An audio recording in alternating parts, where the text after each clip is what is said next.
CrossFit gyms with 500 or 700 clients, they're out there, but they are super rare. Today, we're going to look inside one of them. It's CrossFit North 579 in Denmark. This is Run a Profitable Gym. I'm your host, Mike Warkinen. Please hit subscribe before you go any further. I want you to get every single show so you can build a better gym.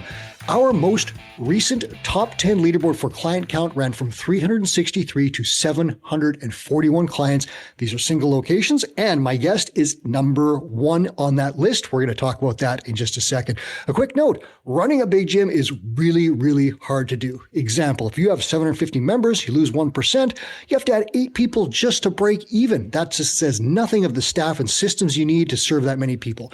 Your best plan, aim to be profitable with about 150 members first, then scale up if you want to and go big. But if you go too big too fast with wild discounts and all sorts of crazy plans that aren't backed up by solid systems and foundations of a good business, you're going to run into problems. With that said, Torben Keller, he has figured it out and he's running a monster CrossFit gym in Denmark. Torben, welcome to the show. Thank you very much. Thank you much. It's a pleasure to be here. Yeah, you have probably almost 4 times the maximum number of clients that I had when I was running an affiliate. I can't wait to ask you how you did this. So, my first question is, how long did it take you to get to this giant number of over 700 clients? Like, were there any sticking points along the way? Was it a smooth growth, or how did you start? How did you get here? Yeah, actually, when we started out in September 17, I started out with 2 partners as well. So we started out with the idea that if we don't believe in it ourselves, nobody else will. So we started out with 50 classes a week, 25 part-time coaches, and then we just went all in. We came from another gym. The 2 of us were from one gym in the city and another one from another box in the city. And we started this, what I call a health hub, in which we have CrossFit as classes, and then we have personal training, and I also run physiotherapy, a clinic within my gym. So we wanted to save people time. But what we did in the beginning was that we made the one and only discount that we have ever made was that when we started out, people could, until we opened up, buy 3 months of gym membership for the price of 2. That was the only discount that we have ever run, actually. And that went in to give us about 250 members the first month. 250 in the first month? Yes. Okay, so that's pretty cool. Was it just that plan? Like, how did you find these people? Like, 250 is a huge number to start with. Like, were there people that you knew from before, or how did you do this?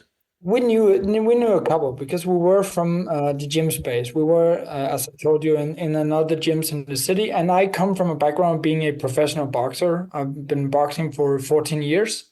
So I've done that on a very high level. But what we did was that we actually started out with 50 classes a week, as I said, and we had 25 part-time coaches. And the analogy which was awesome here was that I only knew this in hindsight, but each coach have around 10 friends. So with 25 coaches as the main character of the gym, they have 10 friends, each of them. So that would make it 250. But we have each some friends, and those friends also have friends. So we made a quite big reach from just, within the organic. Wow. So I'm going to ask you a couple other questions about the growth of the gym, but I want to ask you now, like, starting with 25 staff members, like, I was overwhelmed with 2. So how did you manage to manage 25 staff members right off the bat? Yeah. And looking back, I cannot believe we made it because we had some cultural things because we have a lot of coaches coming from being a friend coming from the other gyms as well that chose us because we were the first in Denmark to be Eleiko certified gym. So we only had Eleiko equipment. So we went, big from the beginning. And I calculate, I just want to turn into square feet just to have some assumptions how big we are. So it's 15,000 square feet, our building. So we have a lot of space. Wow. So you went really big, really, really soon. Was that scary at all? It was so scary because in the build-up of our gym, we renovated the whole gym. So we made some new things inside the facility, closed in. So we have the classes inside a room and then the open gym, a dedicated open gym area as well. And we used about 2 million Danish kroner to put into the facility, but we got some what's that called? we had some people calling the county and say that, oh, we need to check what's up here and blah, blah, blah. So we need to have the postponed of our opening because we need to put another 1 million kroners into a ventilation system because the ventilation system. I got that too. Yeah, that was put on us. So it postponed it and, made it even more expensive. But, we really believed in our idea. And today I'm the only one running it with a silent investor. One of my clients actually helping me with it. But I bought the 2 other startups, my partners in the beginning, I bought them out. So now I'm the only one running it. So with 250 members to start, was that profitable at that point, or did you still have a ways to go until you hit the right numbers? We had a little bit to go, but we had a bit of what's that called, period without our rent. So about good. the first 6-8 months we had without rent, so really could run it up. So I wrote down here that I just went through my past things and I saw that we hit 500 members within 3 years. Really? And this, you started, forgive me, was it 2017 you said you opened? Yes. Okay. Yes. So by 2020, you've got 500 members, and then COVID hits. Yes. What happened? That was damage control. Yeah, right. We actually took all of our equipment, run outside. So we put our parking lot. We have 2 spaces. So we made sort of two classrooms in our parking lot that we just took all the equipment out. And what was nice was that in the ending of Corona, in the COVID ending of it, we sold our gym and made an agreement to buy new stuff for the amount. When we sold things, we made it for the price that we could buy new stuff.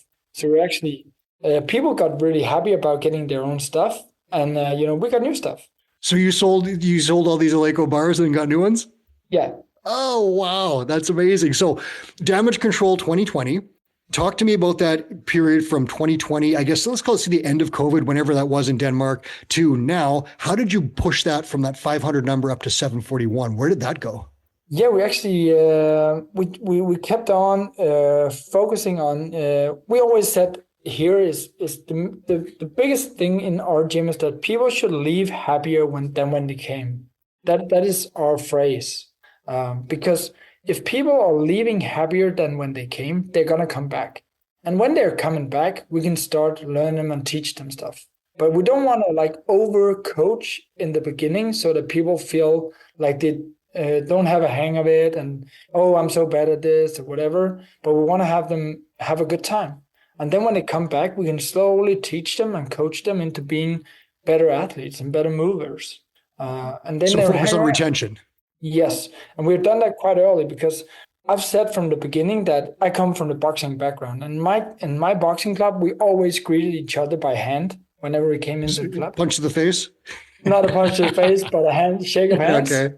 So each class started with that everybody shakes each hand because once we have shaking another one's hand, it's the barrier is lower. So we can easier talk to each other. And then we're going to finish every class with a high five. And we've done that in the COVID. It was with the foot. So we shook foots, doing all that stuff. But we reinvented that. It was fundamental for us. So we reinvented it as fast as we could. Okay. So when you started, you said you had all these coaches who had friends and you knew some people from before and it was more of an organic thing. Did you use marketing or advertising or anything like that to get to this number, 741? No, the funny thing is that looking back, it's sort of a thing that I've always neglected. Also, as when I was a personal trainer ending my boxing career, I always relied on the old-fashioned word of mouth. You did that without advertising? Really? Yes. Wow. We had first started paid marketing is something we started now within the last year. I've never done it before. Whoa. Okay. So I'm going to ask you. That once we reach a certain volume, everybody has 5 or 10 friends. So if you treat them good, they will tell it. So just you just have to give them world's best experience each time because they will tell it. So do you have a formal referral program that you use, like a plan where you say, we're going to ask clients for referrals at this date or anything like that? We didn't have any systems until 1.5 or 2 years ago. Okay. Did that coincide with Two Brain by chance? Yeah, that's That's a year ago is when I started working with Two Brain, but I tried multiple times during my career because in the beginning I was sort of the box manager. I wasn't doing like marketing or whatever in the beginning. I was just like the head of our business. So I had a lot of classes myself. I did a lot of personal training. And once I bought out my two partners, I was coaching personal training 30 hours a week. And then I had about 5 or 6 classes a week. And then I was the leader on top of that. So looking back in hindsight, I saw myself as, running forward, just like calling all my coaches, come on, we're going to kill this. But they're just like standing there without guidance or whatever. And I didn't have any time slots available in my calendar. So it was, sort of by accident, but I went on in Denmark, have to go as a male as well on maternity leave. So once I got my second child, I was 9 weeks away and she wouldn't ride the car. So I couldn't get to the gym for 9 weeks. That was, a turning point because then I found that I need systems. I really need systems. And that was when I started with Two Brain as well. And we really got a hang of it. So yeah, it's now I'm in a position where I have like 6 PT sessions a week. And that's all I have in my calendar now. So when you started with Two Brain, this you said it was about a year and a little bit ago? Yeah, a year ago. So what were some of the first things that your mentor helped you with? And I ask because you've got this giant pile of clients. Like that's obviously not the thing that you need. You have a whole pile. What did your mentor say to you to help make the business stronger? Yeah, that's a quite hard part because I think, implementing something from the beginning it would be easier for me in my head than trying to force it on people already going, right? Mm-hmm. But Scott, I had in the beginning has helped me tremendously, sort of getting a hang on my system, understanding the business, understanding, very importantly, to know what to measure and what not to measure. So we need to measure things that we can actually use for stuff. We don't need to measure just to measure. So that was quite important because we didn't want to implement too many things. Does it ever feel like the business, like for me, when I reached, I think my biggest total was like something like 230 clients or something like that. For me, it felt like the business was out of control. You started with more than I had, and now you're like 3 times that plus. Does it ever feel like things are just like too big? In my head, yes. Sometimes, sitting in the evening and saying like, how do I understand what this coach is doing? I can't because we have classes from 6 in the morning till 8 in the evening, 2 classes running at the same time and an open gym going and a lot of people. But the funny thing is that, trying to get everything to fit in a box, I think what we have been very good at here in my gym is that we have built a very, very strong culture. Because if I tell you on top of all this that we don't have, during our opening period from 5 in the morning to 11 in the evening, we don't have any locks on our doors. Even though there's no staff, we don't have anybody stealing anything. Really? So we have a very, very strong culture. Wow. So is it as open, like people come in and do workouts on their own, or how does it, tell me about I guess let's get into the model of your gym. Like, what are you selling? What do you do? You said you've got 15,000 square feet. Is that still correct? Yes. Okay. So tell me what you do and who you serve and how you do it. Let's give people the background of what your gym does. Yes. We have, as of for now, 70 classes per week. So we have 2 buildings actually with a parking lot in between. And the one building is our main classroom and our dedicated open gym area. In there's classes all day in the classroom and open gym is always open. And on the other building, we have our reception and we have our personal training, physiotherapy area and another classroom for that and a small kitchen for all the personnel, all the staff. And so in that second building, that's where you're running your group classes? Yeah, we're running group classes in both. So we're running 2 classes per hour in the classrooms, and then we always have the open gym, and then we have personal training and physiotherapy in a separate area. I see. Wow, that's an interesting model. Yeah. It's quite odd because when we have people coming in the first times, they don't always know which building to walk into. And that's where our culture is very important because we have members seeing a person walking around like a big question mark, and they'll just reach up to them and say, hey, how you doing? How can I help you? Let me introduce you to one of the staff members or I'll bring you over to the reception or whatever. So we have a very strong community around the gym. So let me ask you this off the top of your head, and if you don't have these numbers handy, that's totally fine.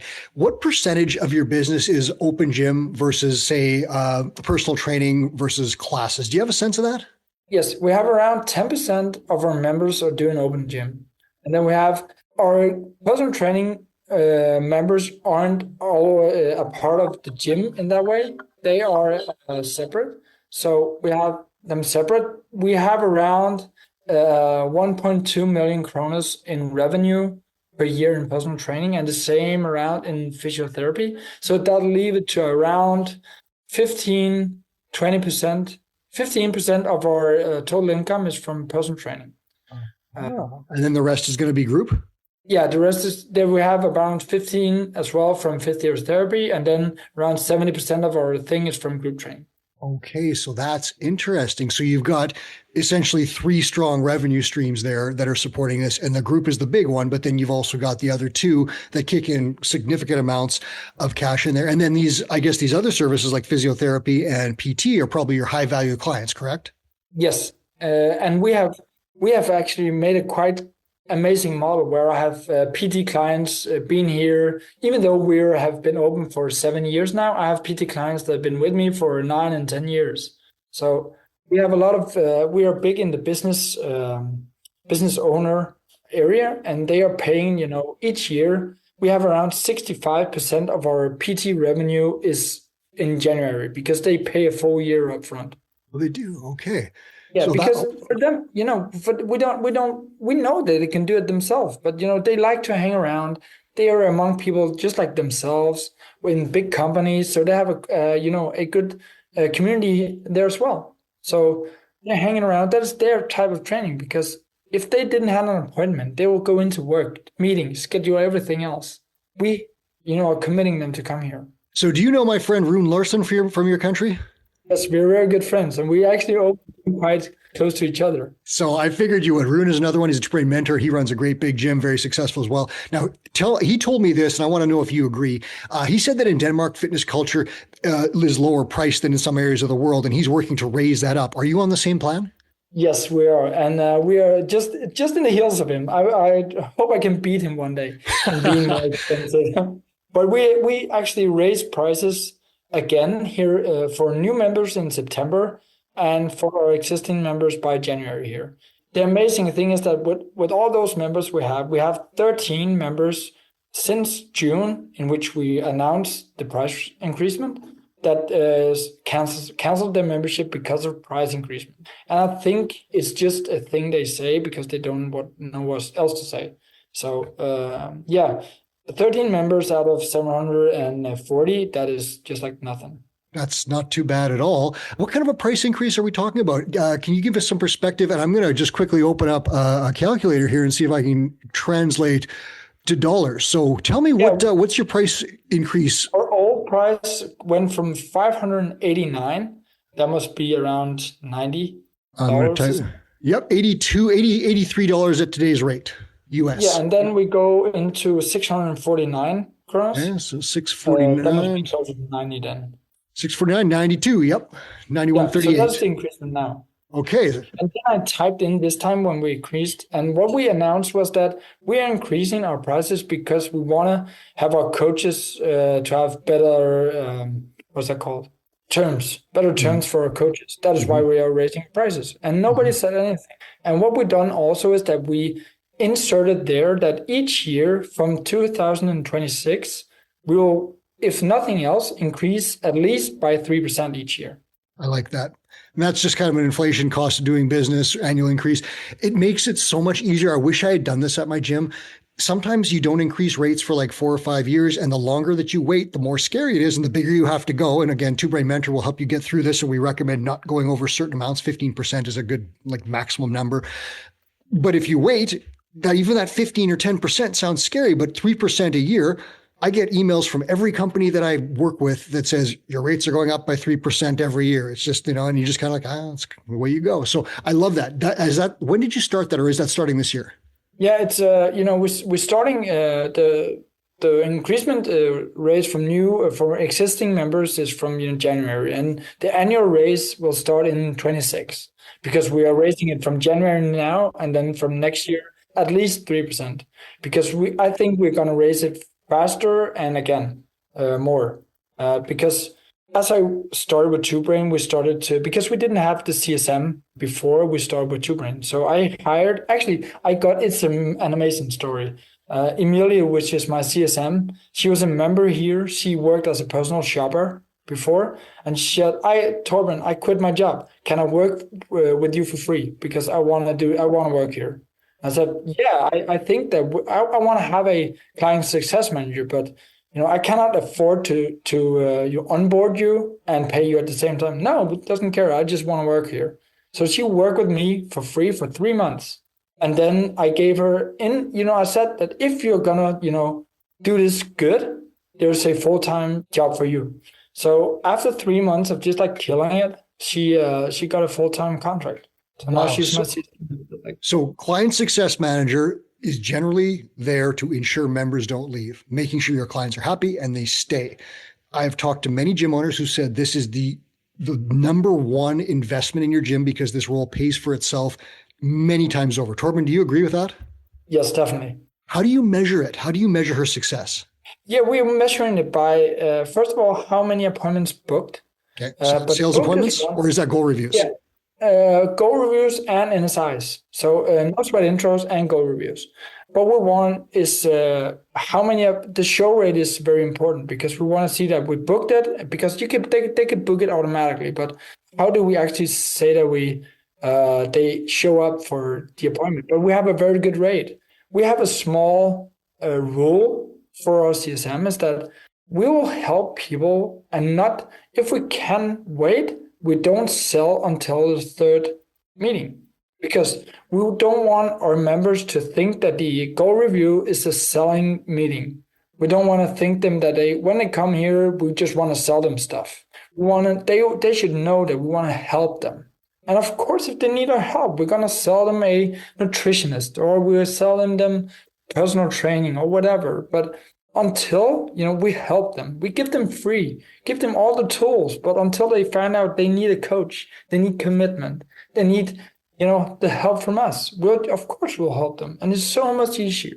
And she's very good at this. Have you read this book right here behind me? Have you read this one? Help First? No. But no. You're doing it though. So you've obviously learned the concept. Listeners, Help First is one of Chris Cooper's books. It teaches you exactly what Torben just talked about. You're helping and you're selling, but it's really just helping someone accomplish their goals. I'm going to put a link in the show notes so you can get that book because it is one of Chris Cooper's best. And Torben just laid it out. He hasn't read the book, but he's doing the concept in practice. And it works. And it's through that no sweat intro consultation or goal review sessions. What do you want to accomplish? Thank you. Here's the plan. Would you like to buy it? And it's pretty much that simple. So your client success manager, she has some sales responsibilities, but she also is doing retention. So what is she doing to talk to your current clients? And you said you want to make sure that they're happier as they leave. What is she doing to make sure that they're always happy and they're not canceling? Because like I said in the intro, 1% of your membership is like 8 people. And that's a huge number already. And it spins up fast. Yeah.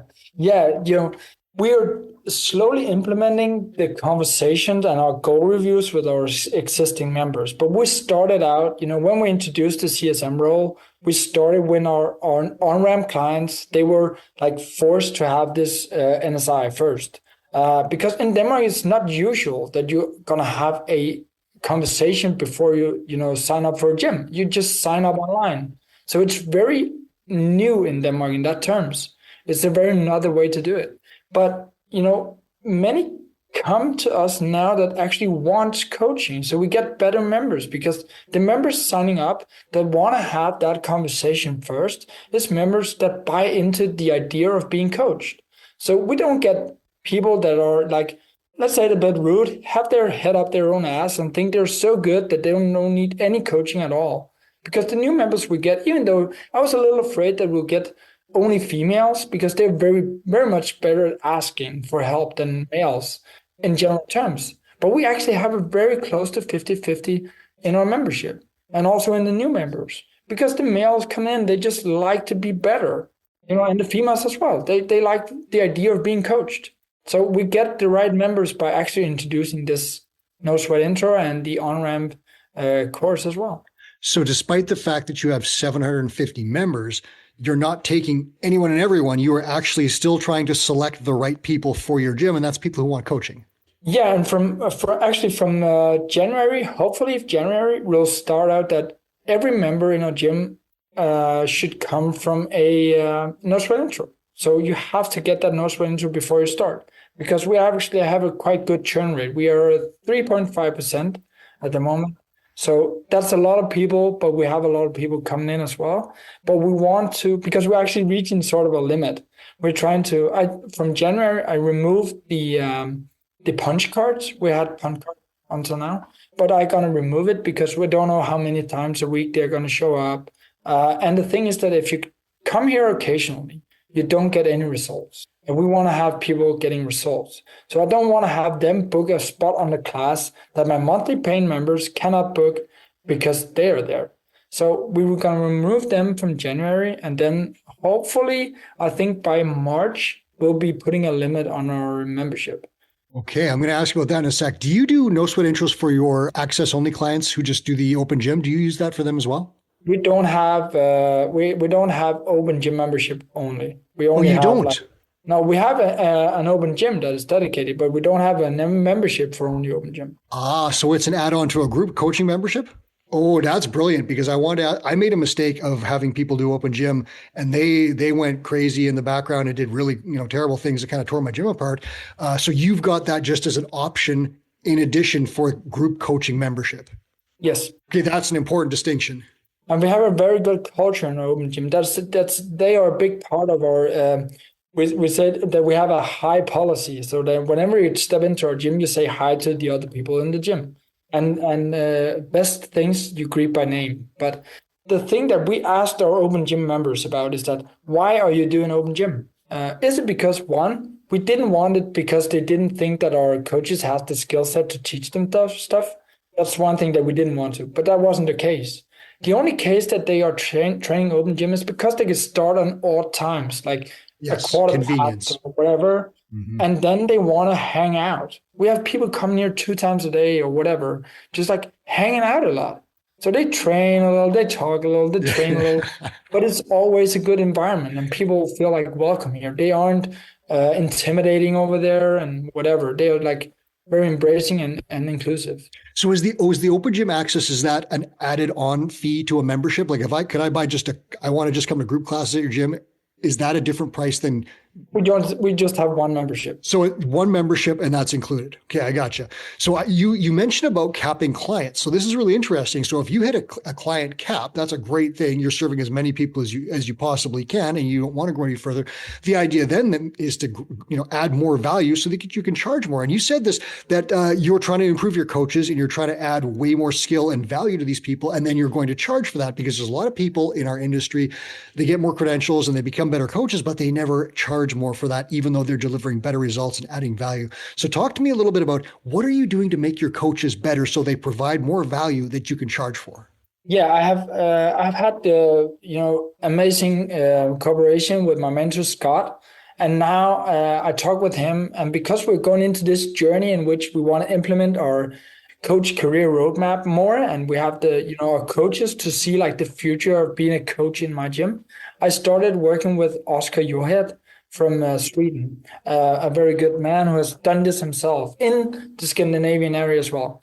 So what we've done is that we now worked on establishing a coach career roadmap, and I signed out, just like today, I sent out to all my coaches that we're going to have a one-on-one meeting in January to talk with each of them to say, how has the past been here in CrossFit North? What do you want for the future? And where do you see your spot?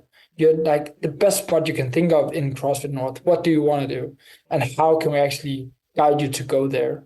So I said that we want to have the phrase being, what's that called? Cinnamon, as a name that you align with CrossFit North should be world-class coaching. Okay. But that's what you're going to get here is like world-class coaching. So how do we get it to be at that level? So we made a coach evaluation. We have made with 14 points that we want to go. How many people do you greet by name, and how could we evaluate the coaches? So we want to go through this, and that should be quite objective. And we Oscar helped me doing it from their system with colors, amazing system, and we tried to make it in the beginning simpler. Yeah, so we're looking forward to implement that fully. Okay, listeners, I'm going to put a link in the show notes to this exact system that Torben is talking about. Oscar and Carl Solberg have created this crazy coach ascension and evaluation model. Super detailed. It's got a whole level system. And Carl came on the show to talk to me about it. I'm going to put a link in the show notes so you guys can take a look at this exact thing. And you can simplify it. It could be as simple as your first step is I'm going to evaluate my coaches every 6 months and sit down with them, because a lot of gym owners don't do that. Torben, how many coaches do you have now, and how many are full-time versus part-time? Yeah, right now we have 6 full-time coaches, and which 2 of them is my full-time physiotherapist. And then we have 29 part-time coaches. Wow. So that is a staff of approaching 40 at this point. How do you manage them? Like, how do you do that? Yeah, I have a very good box manager, which is dedicated, and we're, doing good programming and try to put up like things, how to focus on this when we're programming, and have some things that we're trying to work on. And one thing is really important. As a box owner, I lately found out that it actually means something. I'm the owner, and when I say something, it's different than when my coaches say something. I learned that too late, but a very important thing is that you actually have free slots in your schedule to take talks with your coaches. I in the beginning, I thought that I could just like run forward fast and let them follow me in my heels, but it doesn't work that way. You need to understand, as the owner, you have another level. You need to be available to your coaches. You need to be there to help them, reinforce, and pat them on the shoulder when they're doing a good job. We have a feedback system for our members. Once they've been on a class, they can provide feedback for the class they just went on. And we want to share these with our coaches that, oh, you did a great job here. Yeah, this guy just said that you went there and helped him with his individual needs, and prescribe the right model and scale the right exercise for him and whatever. They need to hear that. You need to have time to actually do this. And even better, just like talk to them in person, pat them on the shoulder. That's really important. Wow. So so you're a CEO role, and you've got to lead, close to 40 people now, and you've got 750 people like this. It's intimidating when you think about it. Like, you're doing what, like back in the day, Chris Cooper and I have talked about this so often. Everybody said, I want to open a CrossFit gym and I want to have 300, 400 members. It's so hard to do because you run into all these things that you're dealing with, like staff and retention and sales and all these things that, like, I was a good coach, say I could teach the squat really well, but I wasn't great at building systems and all those other things. Was this like a major, like, just brain shake for you to go from being like, a great coach into like this massive CEO role? How did you do that? Oh, it was so hard. Looking back in the history, I've tried this multiple times actually, because I knew I need to hire people to do stuff that I do as well, but to free myself. But it was so hard when I was just like filled up myself. So I tried it multiple times, and we lost a lot of money 2 years ago. When I tried to do this, we lost a lot of money. 500,000 Danish kroner, that's about $100,000 we lost at the end of the year. So I had to do urgency stuff, but we just like, since that, when I took on the responsibility of actually being this, now you have to take on some responsibility, Torben. I need to learn this stuff. What did you do wrong? I hired people and didn't onboard them, and wasn't a leader, and I wasn't available. So I hired them, talked about, hey, you can coach people and you could do stuff, and then you can, and find some clients and whatever, and did see ya. And then I just like coached these 30 hours a week, had classes, and they was just like sitting there and didn't know what to do, because I thought what I knew from 10 years experience was general knowledge. And it wasn't. Of course it wasn't. But they aren't entrepreneurs as I am. So they didn't invent stuff on the running, because they are very good people, but they aren't the entrepreneur. Okay. And so then your evolution at that point is you start coaching less, CEOing more, putting a coach ascension model in place, doing these career meetings and trying to tell people, here's how we do it. We're given a world-class client experience. People are smiling on the way out the door. You're using the name and all these little details, and you're using this to build up your coaches so they make careers, and you create this amazing business that you can then charge for. So like, this is a huge deal from like Torben's teaching 30 classes a week to now you're creating this entire model of ascension for coaches that allows you to charge more. Like, that's just mind blowing to me. Yeah, and it's all getting, where I actually, images in my imagination from, being a personal trainer, having a lot of hours, because when you're a personal trainer, you're selling time, right? So as I knew I wanted to establish my family, I didn't want to be, dedicated by time at that point. So that was when I started the gym. That was why I wanted the gym instead of being personal trainer only. So it's first now, and I have my two kids that I can spend my time with. I can do the mornings with my kids. I can pick them from kindergarten as well. And I can still be a CEO because that's what I'm doing now. And I'm not, coach as well. I do that if there's some, calling in sick and whatever. I'm the standby person. How important is a mentor to this process right now, to making this like a world-class fitness business that is going to be like leading, basically like being one of the best gyms in Denmark? How important is a mentor to that? It's crucial because, as I am, the mentor of my coaches, I need to be available. I need to have somebody as well when I reach obstacles, and then you will get into obstacles that you can't seem to find your way around. But it's so good to talk with either Oscar or when I talk to Scott about, having that objective side when they can like, oh, I've been at that point, and they can just help me and I can just implement and I just execute instead of thinking about being smarter. You don't have to be smart. You just have to do the stuff and do it occasionally, do it consistently, right? And then you need to do it again and again and again. The basic stuff done well is like amazing. Yeah. And that's such an interesting thing because you're talking about, again, a giant gym, but you're talking about basics and doing systems and foundational stuff, because if you have that, you can build bigger. What advice would you have? So here's, again, I brought this up earlier.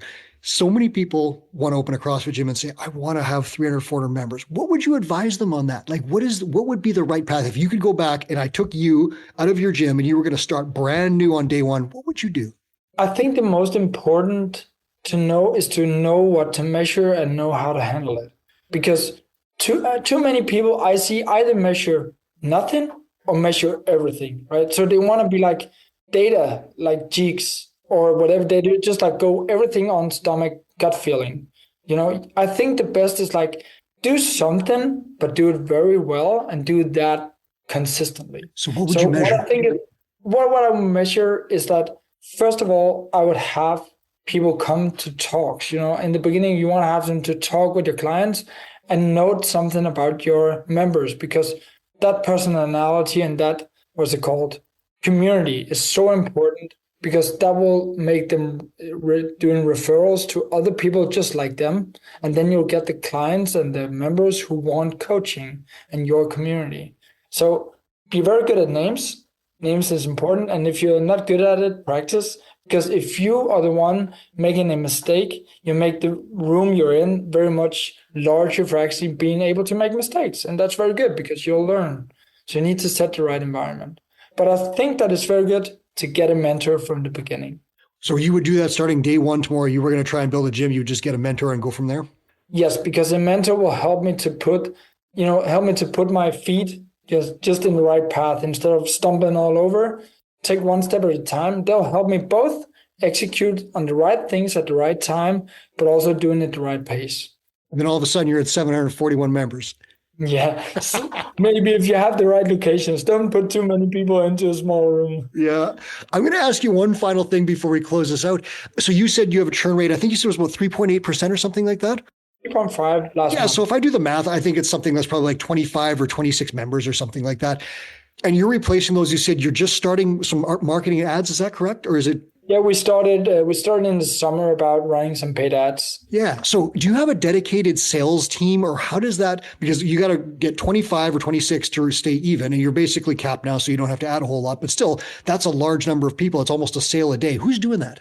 That is my CSM and myself. That is running this. And actually Rune is helping me out getting a hang of how we do stuff too. So I think a very important thing as well is that don't be shy of asking questions and feeling dumb, even though you could seem like us, because we're a big gym, we don't have a hang on it all. But we're good at asking questions and being vulnerable in that, so we can actually learn. So yeah, I think that asking questions is very important, and the mentorship here's another helping part of it. But my CSM is in charge of the marketing as well at the moment.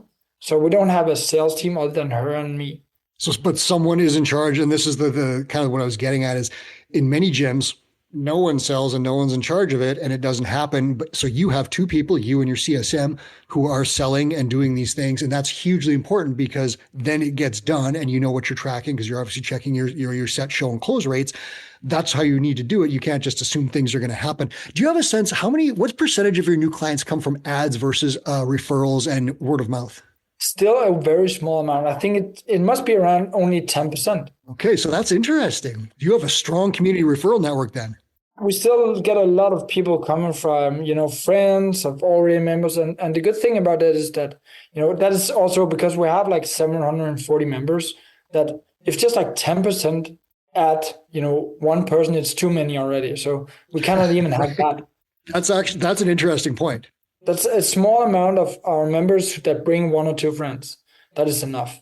I never even thought about that. Yeah, sure. If you have 1%, your members everybody brings a friend. You've got 1,400 people at the door. Yeah, that doesn't matter. Whatever it is, right? Two friends.